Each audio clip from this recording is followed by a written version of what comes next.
ತಿಂಗಳ ಮೇ 3ರಿಂದ ಶುರುವಾಗಿದ್ದ ಈಟಿಗಟ್ಟಿ ಗ್ರಾಮದ ಶ್ರೀ ಪಾಂಡುರಂಗ ರುಕ್ಮಾಬಾಯಿ ದೇವಸ್ಥಾನ ನೂತನವಾಗಿ ನಿರ್ಮಿಸಲಾದ ದೇವಸ್ಥಾನದ ಲೋಕಾರ್ಪಣೆ ಸತತ 7 ದಿನಗಳು ನಡೆಯಲಿದೆ. ಈಟಿಗಟ್ಟಿಯಲ್ಲಿ ಮನೋರಂಜನಾ ಕಾರ್ಯಕ್ರಮಗಳು ಸಮಾರಂಭ. ಶೀತಲಗೊಂಡ ವಿಠಲ ರುಕ್ಮಿಣಿ ಮಂದಿರಕ್ಕೆ ನೂತನ ದೇವಾಲಯ ಪುನರ್ ನಿರ್ಮಾಣ ಕಾರ್ಯಕ್ರಮ. ಹೌದು, ಧಾರವಾಡ ಜಿಲ್ಲೆ ಧಾರವಾಡ ತಾಲೂಕಿನ ಸುಕ್ಷೇತ್ರ ಈಟಿಗಟ್ಟಿಯಲ್ಲಿ ಮೇ 9ರಂದು ಶ್ರೀ ಪಾಂಡುರಂಗ ರುಕ್ಮಾಬಾಯಿ ಸೇವಾ ಟ್ರಸ್ಟ್ ಈಟಿಗಟ್ಟಿ ಧಾರವಾಡ ಜಿಲ್ಲಾ ಕನ್ನಡ ಮತ್ತು ಸಂಸ್ಕೃತಿ ಇಲಾಖೆ ಸಹಯೋಗದಲ್ಲಿ ಪುನರ್ ನಿರ್ಮಾಣವಾದ ದೇವಸ್ಥಾನದ ಲೋಕಾರ್ಪಣೆ ಹಾಗೂ ಶ್ರೀ ಪಾಂಡುರಂಗ ರುಕ್ಮಾಬಾಯಿ ಮೂರ್ತಿಗಳ ಪುನರ್ ಪ್ರತಿಷ್ಠಾಪನೆ ಮತ್ತು ಶ್ರೀ ಜ್ಞಾನೇಶ್ವರ ಮಹಾರಾಜರ ಮತ್ತು ಶ್ರೀ ತುಕಾರಾಮ್ ಮಹಾರಾಜರ ಮೂರ್ತಿಗಳ ಪ್ರತಿಷ್ಠಾಪನೆ ನಡೆಯಲಿದೆ. ಜತೆಗೆ ಈಟಿಗಟ್ಟಿ ಗ್ರಾಮದಲ್ಲಿ 28ನೇ ವರ್ಷದ ದಿಂಡಿ ಮಹೋತ್ಸವದ ಅದ್ದೂರಿ ಕಾರ್ಯಕ್ರಮ ನಡೆಯಲಿದೆ. ಶೀತಲಗೊಂಡ ವಿಠಲ ರುಕ್ಮಿಣಿ ಮಂದಿರಕ್ಕೆ ನೂತನ ದೇವಾಲಯ ಪುನರ್ ನಿರ್ಮಾಣ ಕಾರ್ಯಕ್ರಮ. ಏಕಶಿಲೆಯಲ್ಲಿ ಕೆತ್ತನೆಗೊಂಡ ಶ್ರೀ ಪಾಂಡುರಂಗ ರುಕ್ಮಾಬಾಯಿ ಮೂರ್ತಿಗಳು, ಗ್ರಾಮಸ್ಥರಿಂದ ಸುಮಾರು 1 ಕೋಟಿ ರೂಪಾಯಿ ದೇಣಿಗೆ ಸಂಗ್ರಹ, ದೇವಸ್ಥಾನದ ನಿರ್ಮಾಣ ಹಾಗೂ ಕಾರ್ಯಕ್ರಮಗಳ ಇನ್ನೂ ಹೆಚ್ಚಿನ ಮಾಹಿತಿ ಸ್ಥಳೀಯರಿಂದ ಕೇಳೋಣ ಬನ್ನಿ. ಅಖಿಲಾಂಡ ಕೋಟಿ ಬ್ರಹ್ಮಾಂಡ ನಾಯಕನಾಗಿರ್ತಕ್ಕಂಥ ಪಾಂಡುರಂಗನ ಪಾದಾರವಿಂದಗಳಿಗೆ ನಮಸ್ಕರಿಸಿ, ಧಾರವಾಡ ದಕ್ಷಿಣ ದಶೆ, ಹುಬ್ಬಳ್ಳಿಯ ಪಶ್ಚಿಮ ದಶೆಯಲ್ಲಿರ್ತಕ್ಕಂಥ 15 ಕಿಲೋಮೀಟರ್ ಅಂತರದಲ್ಲಿರ್ತಕ್ಕಂಥ ಊರೇ ಈಟಿಗಟ್ಟಿ. ಮೊದಲು ಧಾರವಾಡ ಗ್ರಾಮೀಣಕ್ಕೆ ಇದ್ದಂತ ಈಟಿಗಟ್ಟಿ ಹುಬ್ಬಳ್ಳಿ ಧಾರವಾಡ ಮಹಾನಗರ ಸಭಾ ವಾರ್ಡ್ ನಂಬರ್ 26 ವ್ಯಾಪ್ತಿಯಲ್ಲಿ ಬರ್ತಕ್ಕಂಥ ಪಶ್ಚಿಮ ಕ್ಷೇತ್ರದ ವ್ಯಾಪ್ತಿಯಲ್ಲಿ ಇರ್ತಕ್ಕಂಥ ಊರೇ ಈಟಿಗಟ್ಟಿ. ಹಾಗಾದ್ರೆ ಈಟಿಗಟ್ಟಿ ಎಂಬ ಹೆಸರು ಬರಲಿಕ್ಕೆ ಕಾರಣವೇನು ಎಂಬುದನ್ನು ತಿಳಿದುಕೊಳ್ಳಲು ಮುಂದಾಗೋಣ. ಕನ್ನಡ ಸ್ವರ ಅಕ್ಷರಗಳು ಅ, ಆ, ಈ 4ನೇ ಅಕ್ಷರ ಇ, ಕನ್ನಡ ಬಳ್ಳಿಗಳಾದ ತ, ಟ, ಟಿ, 3ನೇ ಅಕ್ಷರ ಟಿ ಸೇರಿ ಈಟಿ ನಾಮಪದ ಅಥವಾ ನಾಮಾರ್ಥ ಬರ್ಚಿ ಎಂದಾಗುತ್ತದೆ. ಬಳ್ಳಿಯ 1ನೇ ಅಕ್ಷರ ಗ, ಕನ್ನಡ ಬಳ್ಳಿಯ ತ, ಟ, ಟಿ, ಟಿ 4ನೇ ಅಕ್ಷರ ಟಿ ಸೇರಿ ಗಟ್ಟಿ ಎಂದು ಆಗುತ್ತದೆ. ನಾಮಪದದ ಅರ್ಥ ಸ್ಥಿರ ಎಂದಾಗುತ್ತದೆ. ಈಟಿ ಮತ್ತು ಪ್ಲಸ್ ಗಟ್ಟಿ, ಈಟಿ ಗಟ್ಟಿ ಎಂಬ ಶಬ್ದಾರ್ಥ ಸ್ಥಿರವಾದ, ಕಠಿಣವಾದ, ಶಕ್ತಿಶಾಲಿಯಾದ, ಬಲಬಾಳುವ ಬಾಳಿಕೆ ಬರ್ಚಿಯನ್ನು ತಯಾರಿಸಿ ಶಾತವಾಹನರು, ಕದಂಬರು, ಗಂಗರು, ಬಾದಾಮಿ ಚಾಲುಕ್ಯರು, ಹೊಯ್ಸಳರು, ರಾಜ್ಯ ಮಹಾರಾಜರಿಗೆ ಯುದ್ಧಕ್ಕೆ ಬರ್ಚಿಯನ್ನು ಪೂರೈಸುವ ಊರೇ ಇದು ಈಟಿಗಟ್ಟಿ ಗ್ರಾಮ. ಹಾಗಾದ್ರೆ ಈ ಪರಮಾತ್ಮ ಏತಕ್ಕಾಗಿ ಇಲ್ಲಿ ನೆಲೆಸಿದ ಅಂತಕ್ಕಂಥ ಒಂದು ಹಿನ್ನೆಲೆಯನ್ನು ನೋಡಿದಾಗ ನಾವು ಮೊದಲು ಶಿವಭಜನೆ ನಿಂತ ಸಂದರ್ಭದಲ್ಲಿ ಶ್ರೀ ಮಂಜುನಾಥ ಯುವಕ ಮಂಡಳ ಸ್ಥಾಪನೆ ಮಾಡಿಕೊಂಡು ಇದರ ಅಧ್ಯಕ್ಷರಾಗಿ ಶ್ರೀ ದಿವಂಗತ ಬಸಪ್ಪ ಯಲ್ಲಪ್ಪ ಜಾಧವ್, ದಿವಂಗತ ಉಪಾಧ್ಯಕ್ಷರಾಗಿ ವಿರೂಪಾಕ್ಷಯ್ಯ ಬಸವನಕೊಪ್ಪ, ಕಾರ್ಯದರ್ಶಿಯಾಗಿ ಪ್ರಭು ಬಸಪ್ಪ ಕುಂದರಗಿ, ಖಜಾಂಚಿಯಾಗಿ ಬಸಪ್ಪ ರಾಜಬಾ ಜಾಧವ್, ಮಡವಾಳಪ್ಪ ಗಾಯಕ್ವಾಡ್, ಕರಿಯಪ್ಪ ಮಾದರ್ ಮುಂತಾದ ಸರ್ವ ಸದಸ್ಯರನ್ನು ಕೂಡಿಕೊಂಡು ಮಂಜುನಾಥ ಯುವಕ ಮಂಡಳ ಸ್ಥಾಪನೆ ಮಾಡಿಕೊಂಡು ದರ್ಗಾದಲ್ಲಿ ಭಜನೆಯನ್ನು ಮಾಡ್ತಾ ಇದ್ವಿ. ಇಂಥ ಒಂದು ಸಂದರ್ಭದಲ್ಲಿ ವೈಡಿ ಮಧುರಕರ ಪರಮಾತ್ಮನ ಸದ್ಭಕ್ಷ ಆಗಿದ್ದರಿಂದ, ಅವರು ಸಂತ ಮಹಾರಾಜರಾಗಿದ್ದರಿಂದ ಅವರು ಪ್ರತಿ ವರ್ಷವೂ ತಮ್ಮ ಮನೆಯಲ್ಲಿ ಗಣೇಶ ಚತುರ್ಥಿಯ ಅಂಗವಾಗಿ ಸುತ್ತಮುತ್ತಲಿನ ಎಲ್ಲ ಭಜನಾ ಮಂಡಳಗಳನ್ನು ಸೇರಿಸಿ ಸುಮಾರು 30ರಿಂದ 40 ಭಜನಾ ಮಂಡಳಗಳನ್ನು ಸೇರಿಸಿಕೊಂಡು ಗಣೇಶ ಚತುರ್ಥಿಯ ಅಂಗವಾಗಿ ಸ್ಪರ್ಧೆಯನ್ನು ಏರ್ಪಡಿಸ್ತಾ ಇದ್ರು. ಅವರು ಹರಿಭಕ್ತರಾಗಿದ್ದರಿಂದ ನಾವು ಪರಮಾತ್ಮನ ಮೇಲೆ ಅಂದ್ರ ಪಂಡರನಾಥನ ಮೇಲೆ ಏಕೆ ನಾವು ಭಜನೆಯ ಪದವನ್ನು ಹೇಳಬಾರದು ಎಂಬ ಉದ್ದೇಶದಿಂದ ಒಂದು ಭಜನಾ ಪದವನ್ನ ರಚನೆ ಮಾಡಿದೆವು. ಆ ಒಂದು ಭಜನಾ ಪದ ಹೀಗಿದೆ: ಪಂಡ್ರಾಪುರ ಪಂಡಾರಿನಾಥ ಭಕ್ತಿಯಿಂದ ಬಂದೇವ ವಿಠಲ, ಬೇಗನೆ ಜನಿಸಿ ಬಾರಯ್ಯ ನನ್ನ ಪಾಂಡುರಂಗ, ಬೇಗನೆ ಜನಿಸಿ ಬಾರಯ್ಯ. ಈ ಒಂದು ಪದ್ಯವನ್ನ ಹೇಳಿದಾಗ ನಮ್ಮ ಮಂಜುನಾಥ ಭಜನಾ ಸಂಘ ಪ್ರಥಮ ಸ್ಥಾನವನ್ನ ಪಡೆಯಿತು. ಹಾಗಿದ್ದಾಗ ನಾವು ದರ್ಗಾದಲ್ಲಿ ಭಜನೆ ಮಾಡುವ ಬದಲು ಈ ಪಾಂಡುರಂಗನ ದೇವಸ್ಥಾನವನ್ನು ಹಾಕಿ ಏಕೆ ಭಜನೆಯನ್ನ ಮಾಡಬಾರದು ಅಂತಕ್ಕಂಥ ಒಂದು ಉದ್ದೇಶವನ್ನು ಇಟ್ಟುಕೊಂಡು ಮಂಜುನಾಥ ಯುವಕ ಮಂಡಳ ಮುಖಾಂತರ, ಊರಿನ ಸರ್ವ ಸದಸ್ಯರ ಮುಖಾಂತರ, ಗುರುಹಿಯರ ಮುಖಾಂತರ ಪಾಂಡುರಂಗನ ದೇವಸ್ಥಾನವನ್ನು ಕಟ್ಟಿಸಿ ಸುಮಾರು 27 ವರ್ಷಗಳ ಕಾಲ ದಿಂಡಿ ಮಹೋತ್ಸವವನ್ನು ಆಚರಣೆ ಮಾಡ್ಕೊಂತ ಬಂದೆವು. ಮುಂದೆ 2021ರಲ್ಲಿ ಇದು ಅಸ್ಥಿರಗೊಂಡಾಗ ಇದನ್ನ ಡೆಮೊಲೇಷನ್ ಮಾಡಿ ಶ್ರೀ ಪಾಂಡುರಂಗ ರುಕ್ಮಾಯಿ ಸಂಸ್ಕೃತ ಸೇವಾ ಟ್ರಸ್ಟ್ ಅಂತಕ್ಕಂಥ ಒಂದು ಟ್ರಸ್ಟ್ ಅನ್ನ ಸ್ಥಾಪನೆ ಮಾಡಿಕೊಂಡು ಇದಕ್ಕೆ ಡೆಮಾಲೇಷನ್ ಮಾಡಿ ಈ ಗುಡಿಯನ್ನ ಕಟ್ಟುವಂತ ಸಂದರ್ಭದಲ್ಲಿ ಎಲ್ಲರ ಅಭಿಪ್ರಾಯ, ಊರಿನ ಗ್ರಾಮಸ್ಥರ, ಹಿರಿಯರ ಮತ್ತು ಯುವಕರ ಅಭಿಪ್ರಾಯ ಏನಂತ ಬಂತಂದ್ರೆ, ಆಗೋ ಕೈಲೆ ಒಮ್ಮೆ ಕಲ್ಲಿನ ಗುಡಿಯನ್ನ ಆಗ್ಲಿ ಅಂತಕ್ಕಂಥ ಉದ್ದೇಶವನ್ನು ಇಟ್ಟುಕೊಂಡು ಕಜ್ರಿಯ ಕಲ್ಲಿನಿಂದ ಮಡಿಗೆ ಹಾಗೂ ಅರಬಾವಿ ಕಲ್ಲಿನಿಂದ ಗೋಡೆಗಳ ನಿರ್ಮಾಣ ಮಾಡಿ ಈಗ ಈ ಈ ಸಂದರ್ಭದಲ್ಲಿ 3ರಿಂದ 9ರವರೆಗೆ 7 ದಿನಗಳ ಕಾಲ ಕೀರ್ತನೆ, ಪ್ರವಚನ, ಭಜನೆ, ಸರ್ವ ಎಲ್ಲ ಮನೋರಂಜನಾ ಕಾರ್ಯಕ್ರಮದ ಜೊತೆಗೆ ಈ ಕಾರ್ಯಕ್ರಮ ನಡೀತಾ ಇದೆ. ಈ ಕಾರ್ಯಕ್ರಮ ಯಶಸ್ವಿಯಾಗಲೆಂದು ಹೇಳುತ್ತಾ ನನ್ನ ಮಾತಿಗೆ ವಿರಾಮ ಹೇಳ್ತೇನೆ. ಜೈ ಹಿಂದ್, ಜೈ ಕರ್ನಾಟಕ. पुंडलिक वरद हरी विठ्ठल ಶ್ರೀ ಧ್ಯಾನದೇವ ತುಕಾರಾಮ್. ಯಾವ ಇವತ್ತಿನ ದಿವಸ ಇಟ್ಟಿಗಟ್ಟಿ ಗ್ರಾಮದಲ್ಲಿ, ಯಾವ ಇಟ್ಟಿಗಟ್ಟಿ ಗ್ರಾಮ ಅಂತಂದ್ರ ಯಾವ ಪಂಡರಾಪುರದಲ್ಲಿ ಇರ್ತಕ್ಕಂಥ ವಿಠ್ಠಲ, ಇಟ್ಟಂಗಿ ಮೇಲೆ ನಿಂತಿರ್ತಕ್ಕಂಥ ವಿಠ್ಠಲ, ಅಲ್ಲೇ ಅಖಂಡವಾಗಿರ್ತಕ್ಕಂಥ ಕಲ್ಲಿನಿಂದ ಕಟ್ಟಿರ್ತಕ್ಕಂಥ ದೊಡ್ಡ ಮಹತ್ವವಾಗಿರ್ತಕ್ಕಂಥ ವಿಠ್ಠಲ ಮಂದಿರ. ಅದೇ ಪ್ರಕಾರವಾಗಿ ಯಾವ ಇಟಿಗಟ್ಟಿ ಗ್ರಾಮದಲ್ಲಿ, ಇಟಿಗಟ್ಟಿ ಅನ್ನೊಂದು ಏನೋ ಒಂದು ಪರಮಾತ್ಮ, ಅಖಂಡ ಕೋಟಿ ಬ್ರಹ್ಮಾಂಡ ನಾಯಕನಾಗಿರ್ತಕ್ಕಂಥ ಪರಮಾತ್ಮ ನಮ್ಮ ಧಾರವಾಡ ಜಿಲ್ಲಾದೊಳಗ ಇಟಿಗಟ್ಟಿ ಗ್ರಾಮದೊಳಗ ಏನೋ ಕಲ್ಲಿನ ಗುಡಿಯಲ್ಲಿ ದೊಡ್ಡ ಪ್ರಮಾಣವಾಗಿ ಭಗವಂತ ಇಟ್ಟಂಗಿ ಮೇಲೆ ನಿಂದ್ರೋ ಆಸೆ ಇತ್ತೇನೋ.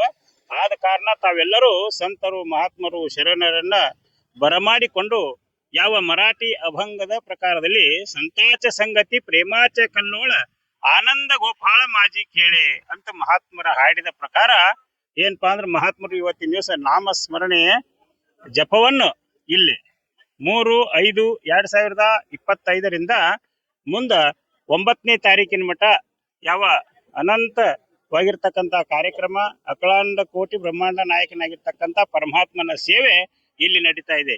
ಅದರಲ್ಲಿ ಎಲ್ಲ ಸಂತರನ್ನ ಬರಮಾಡಿಕೊಂಡಿರ್ತಕ್ಕಂಥ ಇಟಿಗಟ್ಟಿ ಎಲ್ಲ ಗ್ರಾಮದವರಿಗೂ ಹಾಗೂ ಸಕಲ ಸದ್ಭಕ್ತರಿಗೂ ಅನಂತ ನಮಸ್ಕಾರಗಳನ್ನು ಹೇಳ್ತಾ, ಇವತ್ತಿನ ದಿವಸ ಏನ್ರಿ ಅಂದ್ರೆ ಪೋತಿ ಸ್ಥಾಪನಾ ಅಂತೇಳಿ ಪ್ರಯುಕ್ತ ಕಾರ್ಯಕ್ರಮ ನಡೀತಾ ಇದೆ. ಪೋತಿ ಸ್ಥಾಪನಾ ಅಂದ್ರ ಗ್ರಂಥ, ಅಂದ್ರ ಸಂತ ಜ್ಞಾನೇಶ್ವರಿ ಮೌಲ್ಯ ಅವರ ಗ್ರಂಥ ಪೋತಿ ಸ್ಥಾಪನಾ ಆಗ್ತಾ ಇದೆ, ಪ್ರತಿಷ್ಠಾಪನಾ. ಅದನ್ನು ಮುಗಿಸಿಕೊಂಡ ನಂತರ ನಮ್ಮಲ್ಲಿ ಆಮೇಲೆ ಪ್ರವಚನ, ನಾಮಜಪ, ಹರಿಪಾಠ ಸಾಯಂಕಾಲ, ಆಮೇಲೆ ಕೀರ್ತನ. ಆ ಕೀರ್ತನ ಮುಗಿದ ನಂತರ ಮಂಗಳಾರತಿ ಆದ ನಂತರ ಯಾವ ವಿಠ್ಠಲ ಮಂದಿರದಲ್ಲಿ ಮಹಾಪ್ರಸಾದದ ವ್ಯವಸ್ಥೆ ಇರುತ್ತದೆ. ಆದ ಕಾರಣ ಇದೇ ಪ್ರಕಾರವಾಗಿ ಸತತ 3ನೇ ತಾರೀಕಿನಿಂದ 9ನೇ ತಾರೀಕಿನ ಮಟ್ಟನೂ ಕೂಡ ನಾಮಸ್ಮರಣೆ ಪ್ರಯುಕ್ತ ಈ ಕಾರ್ಯಕ್ರಮಗಳು ಜರುಗುತ್ತವೆ. ಆದ ಕಾರಣ ತಾವೆಲ್ಲರೂ ಸಂತರು, ಧಾರವಾಡ ಜಿಲ್ಲಾದಲ್ಲಿರ್ತಕ್ಕಂಥ ಸಕಲ ಸದ್ಭಕ್ತರು ಎಲ್ಲರೂ ಆ ಅಖಂಡ ಕೋಟಿ ಬ್ರಹ್ಮಾಂಡ ನಾಯಕನಾಗಿರ್ತಕ್ಕಂಥ ಪರಮಾತ್ಮನ ಸೇವೆಗೆ ತಾವೆಲ್ಲರೂ ಹಾಜರಿದ್ದು ನಾಮಸ್ಮರಣೆಯನ್ನ ರಾಮಕೃಷ್ಣ ಹರಿ ಅನ್ನುವಂತ ಮಹಾಮಂತ್ರ, ತುಕಾರಾಮ್ ಅನ್ನುವಂತ ಹರಿ ನಾಮ ಮಂತ್ರವನ್ನ ತಾವೆಲ್ಲರೂ ಜಪಿಸಿ ಆನಂದದಿಂದ ಆ ಭಗವಂತನ ಕೃಪೆಗೆ ಪಾತ್ರರಾಗಬೇಕಂತ ಹೇಳಿ ಎಲ್ಲರಲ್ಲಿ ಕೇಳ್ಕೊತಾ, ಮತ್ತು ಯಾವ ನಮ್ಮ ಪಬ್ಲಿಕ್ ಸಿಟಿ ನ್ಯೂಸ್ ಅನ್ನುವಂತ ಎಲ್ಲ ಅಣ್ಣ ತಮ್ಮಂದಿರು ಮಾಧ್ಯಮದವರು ಬಂದಿದ್ದರಿಂದ ಅವರೆಲ್ಲರಿಗೂ ನಮ್ಮ ಅನಂತ ನಮಸ್ಕಾರಗಳನ್ನು ಸಲ್ಲಿಸುತ್ತಾ, ಬೋಲಾ ಪುಂಡಲೀಕ ವರದ ಹರಿ ವಿಠ್ಠಲ ಶ್ರೀ ಧ್ಯಾನದೇವ. ಭಕ್ತ ಪ್ರಾಣರಾದಂಥ ಸಂತರು ಅಂದರೆ ನಮ್ಮ ನಾಮ ಸಂಕೀರ್ತನೆ ಪಾರ್ವತಿ ಬಸಪ್ಪ ವಾಲಿಕಾರ್ ಇವರು ಈ ಸಂತ ಸಂಪ್ರದಾಯದ ಬಗ್ಗೆ ಈ ಮೀಡಿಯಂದವರಿಗೆ ನಾವು ತಿಳಿಸೋದು ಏನಂದ್ರೆ, ಶ್ರೀ ಸಂತಾಚಿಯ ಮಾತಾಚರಣವರಿ ಷಷ್ಠಂಗ ಹೇಕರಿ ದಂಡವತ. ಸಂತರಂದ್ರ ಈ ಕಲಿಯುಗದೊಳಗ ಈ ಭೂಮಂಡಲಕ್ಕ ಉದ್ಧಾರ ಅವತರಿಸಿ ಬಂದು ಈ ಮಾನವ ಜನ್ಮ ಕುಲಕೋಟಿ ಉದ್ಧಾರ ಮಾಡೋದಕ್ಕಾಗಿ ಭೂಮಿಗೆ ಅವತರಿಸಿ ಬಂದಂತ ಮಹಾತ್ಮರ ಸಂತ ಶರಣರ ಮಹಿಮೆಯನ್ನು ಕೊಂಡಾಡುವಂತ ಈ ಕಲಿಯುಗದಲ್ಲಿ ರಾಮಕೃಷ್ಣ ಹರಿ ವಿಠ್ಠಲ ಕೇಶವ ಮಂತ್ರ ಜಪವ ಸರ್ವಕಾಳ. ಮಂತ್ರದೊಳಗೆ ಶ್ರೇಷ್ಠವಾದ ಮಂತ್ರ 2 ಅಕ್ಷರ ಅಂದ್ರೆ ರಾಮ. ಜಪ ತಪ ಮಾಡಲಿಕ್ಕೆ ಅವಕಾಶ ಇಲ್ಲ. ಕೇವಲ ಮಾನವ ಜನ್ಮದ ಆಯುಷ್ಯ 100 ವರ್ಷ, ಅದರಲ್ಲಿ 50 ವರ್ಷ ನಿದ್ರೆಗಳಿಗೆ ಕಳೆದು 50ರಲ್ಲಿ ಉದ್ಧಾರ ಆಗ್ಬೇಕಂತಂದ್ರೆ ರಾಮನ ಮಂತ್ರವೇ ಶ್ರೇಷ್ಠವಾದದ್ದು. ಅದಕ್ಕೆ ಈಗ ಜಪ ತಪ ಮಾಡಲಿಕ್ಕೆ ಅವಶ್ಯ ಕಡಿಮೆ ಅದಾವ. ಅದಕ್ಕೆ ಈಗ ಏನಂದ್ರೆ ಸ್ವಲ್ಪದಲ್ಲಿ ಪರಮಾತ್ಮನ ನೋಡ್ಬೇಕಂತಂದ್ರೆ 2 ಅಕ್ಷರ ರಾಮ, ದೋಚ ಅಕ್ಷರ ಚಕಾಮ ಉಚ್ಚಾರತವೇ ರಾಮ ರಾಮ ಅನ್ನುವಂತ ಈ ಭೂಮಂಡಲದೊಳಗೆ ಸ್ವರ್ಗದ ದೇವತೆಗಳು ಸ್ವರ್ಗೀಚೆ ಅಮಾರ ಇಚ್ಛೇತಾತಿ ದೇವ ಮೃತ್ಯುಲೋಕ ಜೀವ ಜನ್ಮ ಅಮಲಾಗಿ ಅಂದ್ರೆ ಸ್ವರ್ಗದ ದೇವತೆಗಳು ಕೂಡ ಸಂಸಾರದೊಳಗಿದ್ದಂತ ಈ ಮಾನವರು ಎಷ್ಟು ಪವಿತ್ರವಾಗಿದಾರ, ಅಂತ ಪವಿತ್ರವಾದಂತ ಪುಣ್ಯ ನಮಗೆ ಯಾಕೆ ಸಿಗುವಲ್ಲ ಅಂತೇಳಿ ದೇವತೆಗಳು ಕೂಡ ಮೃತ್ಯು ಲೋಕದಿಂದ ಆಶೆ ಮಾಡ್ತಾರಂತ. ಅಂತ ಪುಣ್ಯ ಇವತ್ತ ಇಟಿಗಟ್ಟಿ ಗ್ರಾಮದಲ್ಲಿ ಇದು ಒಬ್ಬರು ಮಹಾತ್ಮ ಹೇಳಿದ್ರು, ಬಂಗಾರ ಇದು ಇಟ್ಟಿಗಟ್ಟಿ ಒಂದು ದಿವಸ ಬಂಗಾರ ಗಟ್ಟಿ ಆಕತಿ ಅಂತ ಹೇಳಿ. ಹಂಗ ಇವತ್ತಿನ ದಿವಸ ಈ ಶಿಲೆಯಲ್ಲಿ ಕಟ್ಟಿದಂತ ಈ ಗೋಪುರ ಅತಿ ಕೋಟಿ ವೆಚ್ಚದಲ್ಲಿ ನಿರ್ಮಾಣ ಮಾಡಿ ಎಲ್ಲ ಸಕಲ ಭಕ್ತದ ಶ್ರೀ ಇಟಿಗಟ್ಟಿ ಗ್ರಾಮದ ಭಕ್ತಾದಿಗಳು ತನ್ನ ಮನಧನದಿಂದ ತಮ್ಮ ಪ್ರಾಣವನ್ನೇ ಪಣೆಯಿಟ್ಟು ಭಗವಂತನಿಗಾಗಿ ದುಡಿದಂತ ಈ ಸರ್ವ ಜೀವಿಗಳಿಗೆ ಆ ಅಖಿಲಾಂಡ ಕೋಟಿ ಬ್ರಹ್ಮಾಂಡ ನಾಯಕ ಪರಮಾತ್ಮ ಅವರಿಗೆ ಆಯುಷ್ಯ ಆರೋಗ್ಯ ಕೊಟ್ಟು ಈ ಗ್ರಾಮ ಭೂಮಂಡಲದಲ್ಲಿ ಇರ್ತಕ್ಕಂತ ಎಲ್ಲಾ ಮಾನವರಿಗೆ ಉದ್ಧಾರ ಮಾಡಲಿ ಅಂತ ಹೇಳಿ ಜಯ ಜಯ ರಾಮಕೃಷ್ಣ ಹರಿ. ಇಟ್ಟಿಗಟ್ಟಿ ಗ್ರಾಮದ ಸಮಸ್ತ ಗುರು ಹಿರಿಯರಿಗೆ ಹಾಗೂ ನಮ್ಮ ಸಂತ ಮಂಡಳವರಿಗೆ ಹೃದಯಪೂರ್ವಕ ವಂದನೆಗಳನ್ನು ಸಲ್ಲಿಸುತ್ತಾ, ಇವತ್ತಿನ ದಿವಸ ತಾರೀಕು 3/5/2025 ಭೌತಿ ಸ್ಥಾಪನೆ ಇರುತ್ತದೆ. ಅದೇ ರೀತಿ ನಿರಂತರ 7 ದಿನ ಕಾಲ 9 ತಾರೀಕಿನವರೆಗೆ ಹರಿಪಾಠ, ನಾಮಸ್ಮರಣೆ ಮತ್ತು ಕೀರ್ತನ ನಿರಂತರ ಬೆಳಗ್ಗೆಯಿಂದ ಹಿಡಿದು ಸಾಯಂಕಾಲ ಮಟ್ಟ ಇರುತ್ತದೆ. ಅದೇ ರೀತಿಯಾಗಿ ಸಾಯಂಕಾಲ 6ರಿಂದ 9ರವರೆಗೆ ಮನೋರಂಜನೆ ಕಾರ್ಯಕ್ರಮ ಇರುತ್ತದೆ. ನಂತರ ಅನ್ನಪ್ರಸಾದ, ಅನ್ನ ಸಂತರ್ಪಣೆ ಇರುತ್ತದೆ. ಇಟ್ಟಿಗಟ್ಟಿ ಗ್ರಾಮದ ಗುರು ಹಿರಿಯರು ಹಾಗೂ ಯುವಕರು ಮತ್ತು ಆ ಸುತ್ತಮುತ್ತಲಿನ ಹಳ್ಳಿಯವರು ಹಾಗೂ ನಮ್ಮ ಶಾಸಕರಾದ ಅರವಿಂದ್ ಬೆಲ್ಲದವರು ಈ ಗುಡಿಗೆ ಅನುದಾನವನ್ನ ಮಾಡಿಕೊಟ್ಟಿದ್ದಾರೆ.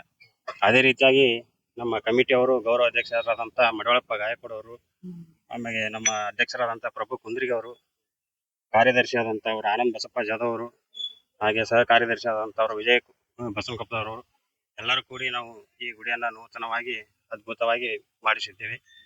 ನಮ್ಮ ಆದಷ್ಟಾದ ಊರಿನ ಹಿರಿಯರಿಂದ, ನಮ್ಮ ಮಡವಳಪ್ಪ ಗಾಯಕವಾಡ್ ಅವರಿಂದ ಸಾಕಷ್ಟು ಅನುದಾನವನ್ನ ಹೊತ್ತು ತಂದಿದ್ದಾರೆ.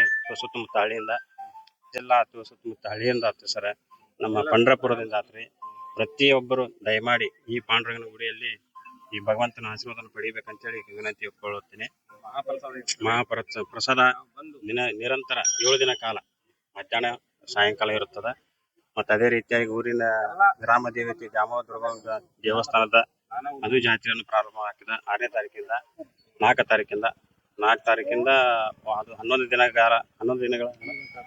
ದಿನ ನಿರಂತರ ಅದು ಜಾತ್ರೆ ನಡೀತಿದೆ. ಅದಕ್ಕೋಸ್ಕರವಾಗಿ ಇಡೀ ನಮ್ಮ ಧಾರವಾಡ ಜಿಲ್ಲಾ ಜನತೆಯ ಈ ಭಗವಂತನ ಸೇವೆಯಲ್ಲಿ ಪಾತ್ರ ಆಗ್ಬೇಕಂತೇಳಿ ವಿನಂತಿ. ಇದು ಧಾರವಾಡ ತಾಲೂಕು ಇಟಿಗಟ್ಟಿ ಗ್ರಾಮ. ಇದು ಇಲ್ಲಿ ಅಖಿಲಾಂಡ ಕೋಟಿ ಬ್ರಹ್ಮಾಂಡ ನಾಯಕನ ಒಂದು ಪ್ರತಿಷ್ಠಾಪನೆ ಕಾರ್ಯಕ್ರಮ ನಡೆದೈತಿ. ನಮ್ಮ ಇಟಿಗಟ್ಟಿ ಗ್ರಾಮದಾಗ ಏನು ನಮ್ಮ ಮುಂಚೆ ಒಂದು ನಮ್ದು ಇಲ್ಲಿ ವಿಠ್ಠಲ ದೇವರದ ದೇವಸ್ಥಾನ ಇತ್ತು. ಅದು ಶೀತಲಗೊಂಡದ ಕಾರಣವಾಗಿ ಎಲ್ಲರೂ ಊರನ್ನ ಗ್ರಾಮಸ್ಥರೆಲ್ಲ ಸೇರಿ ಮತ್ತು ಸುತ್ತಮುತ್ತಲ ಎಲ್ಲ ಗ್ರಾಮಸ್ಥರು ಸೇರಿ ಈ ಶೀತಲಗೊಂಡಂತ ಈಗ ಒಂದು ದೇವಸ್ಥಾನವನ್ನ ಪುನರ್ ನಿರ್ಮಾಣ ಮಾಡತಕ್ಕಂಥ ಒಂದು ವಿಷಯವನ್ನ ತಗೊಂಡು ಸಂಕಲ್ಪ ಮಾಡ್ಕೊಂಡ ಪ್ರಕಾರ ನಾವೆಲ್ಲರೂ ಕೂಡ್ಕೊಂಡು ಒಂದು ಕಲ್ಲಿನಲ್ಲಿ ಅಂದ್ರೆ ಸ್ಟೋನಲ್ಲಿ ದೇವಸ್ಥಾನವನ್ನ ನಿರ್ಮಾಣ ಮಾಡ್ಬೇಕಂತ ಹೇಳಿ ಒಂದು ಸಂಕಲ್ಪ ಮಾಡ್ಕೊಂಡ್ವಿ. ಆ ಸಂಕಲ್ಪ ಮಾಡ್ಕೊಂಡ ಪ್ರಕಾರ ಎಲ್ಲರೂ ಸೇರಿ ನಾವು ಅದಕ್ಕೆ ಸುಮಾರು ಒಂದು 85ರಿಂದ 1 ಕೋಟಿ ರೂಪಾಯಿ ಮಟ್ಟನು ದೇಣಿಗೆ ಸಂಗ್ರಹ ಮಾಡಿ ಹಳ್ಳಿ ಗಡ್ಡಾಡಿ ಮತ್ತು ಊರನ್ನ ಎಲ್ಲವನ್ನು ನಾಗರಿಕರನ್ನು ಕರ್ಕೊಂಡು ಅವ್ರಿಗೆ ಎಲ್ಲ ಕಡೆ ದೇಣಿಗೆ ಸಂಗ್ರಹ ಮಾಡಿ ಒಂದು ಅದ್ಭುತವಾದಂಥ ಒಂದು ದೇವಸ್ಥಾನವನ್ನ ನಿರ್ಮಾಣ ಮಾಡಿದ್ವಿ. ಮತ್ತು ಅದಕ್ಕೆ ಎಲ್ಲಗಳನ್ನು ಮೂರ್ತಿಗಳನ್ನ ಹೊಸ ಮೂರ್ತಿಗಳನ್ನ ಕೂಡ ಇಲ್ಲಿ ತಗೊಂಡ್ಬರ್ತಾ ಇದ್ದೀವಿ. ಇವತ್ತು 3ನೇ ತಾರೀಕಿಂದ ಇದು ಜಾತ್ರಾ ಮಹೋತ್ಸವ ಒಂದು ಪ್ರತಿಷ್ಠಾಪನೆ ಮಾಡುವ ಮುಖಾಂತರ ನಾವು ಜಾತ್ರಾ ಮಹೋತ್ಸವನ್ನ ಚಾಲನೆ ಮಾಡ್ತೀವಿ. ಮುಂದೆ 8ನೇ ತಾರೀಕಿಗೆ ದೇವರುಗಳನ್ನ ಅಂದ್ರೆ ವಿಠ್ಠಲ್ ರುಕ್ಮಾಯಿ ಮತ್ತು ಜ್ಞಾನೇಶ್ವರ ಮಹಾರಾಜರು, ತುಕಾರಾಮ್ ಮಹಾರಾಜರು ಏನು ಹೊಸ ಮೂರ್ತಿಗಳ ಏನು ನಿರ್ಮಾಣ ಮಾಡ್ಕೊಂಡೇವಿ. ಅವುಗಳ ಮೆರವಣಿಗೆಯನ್ನು ಊರಾಗ ಮಾಡ್ಕೊಂಡು 9ನೇ ತಾರೀಕಿಗೆ ಆ ಮೂರ್ತಿಗಳನ್ನು ಪ್ರಾಣ ಪ್ರತಿಷ್ಠಾಪನೆ ಕಾರ್ಯಕ್ರಮ ಮಾಡ್ತೀವಿ.